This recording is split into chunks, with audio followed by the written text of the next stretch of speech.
And welcome once again to Flashpoints. I'm Bob Orr. Joining me, as he always does, is Juan Zarate. He's our national security analyst. Juan, good to see you. Great being with you, Bob. So, Iran, we're coming up on a deadline for trying to get a nuclear deal done, or at least to buy some more space. Where do we stand?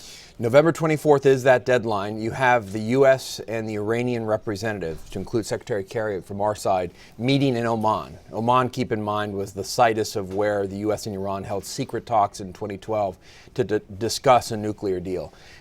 There are different signs coming from different parties. The president, in his interview with Bob Schieffer on CBS, was sounding a bit skeptical, maybe lowering expectations. You've heard from the Iranian side a bit more of a positive tone, saying they think they can get to a deal by November 24th. The problem is, Bob, we still have the fundamentals. How much enrichment capability will the Iranians have? And how much sanctions relief will there be? And what are the details around each of those components?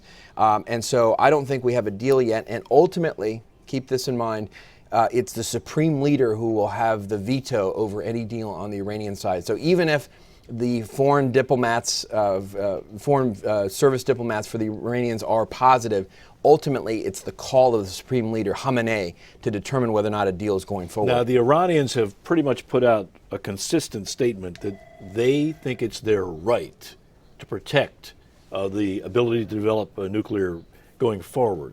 Is that a non-starter for us? Can we accept some kind of limited right to enrich? I think so. I think you saw that in the Joint Action Plan. This was the interim deal that gave some sanctions relief, added some limitations as to what the Iranians were going to do while the negotiations were proceeding. The idea, though, there was still allowable enrichment to happen. And I think once we hit that marker, I think that it now became an issue of how much the Iranians are able to produce, how much they're able to keep, and whether or not that's part of a much broader and bigger program that potentially has ties to a nuclear weapons program. That's really where we are now. And this is what makes the Israelis so nervous, because keep in mind the Israelis are worried not just about near-term capabilities, they're worried about breakout capabilities. Are the Iranians allowed to have the capability to get to nuclear weapons threshold? And that's really the question for the Israelis and a real question for the American diplomats. I guess the fear for the Israelis and others is that if we made a deal, rolled the sanctions back, gave them some breathing space, then at some point down the road, they could restart this program because they still have the kernel of the program there. Yeah, there's two concerns. One is that there's a secret program anyway that nobody knows about and nobody's negotiating around. And you don't know until you know that program exists, and that's happened in the past. The second thing is, do you allow, in the current context of the program, we do know about the capabilities that will allow them breakout capabilities. And so for the Israelis, it's two problems. What don't we know? And they're very skeptical that we know everything. And with respect to the existing program, are we allowing too much? And I think that's really a question. And then for the U.S. side, what does that mean in terms of verification? And can sanctions be rolled back as a result? I'm very skeptical in that regard. I think it's hard to snap back sanctions, as you've heard the administration talk about. But it's really a delicate balance, and that, as we've said over and over, the devil's in the details about how this works. So how important is this deadline, the 24th of November? I mean, let's say we don't have a deal. Is there an extension that's possible?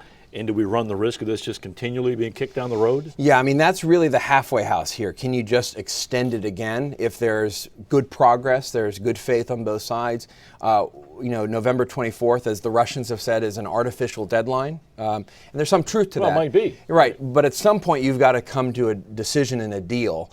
And so there are those who say, look, now's the moment. And interestingly, the elections, with now a Republican Senate coming to the fore, with Senator Corker taking over the Foreign Relations Committee and committing to legislation that may impose sanctions, or at least put the sword of Damocles of sanctions over the head of these negotiations, that may add some impetus and actually may compel the Iranians to make a deal. So the November 24th deadline may have more to do with our elections than people realize. We'll have to watch and see how that plays out. Juan, thanks. Thank you, Bob. And thanks to you for watching Flashpoints. I'm Bob Orr. We'll see you next time.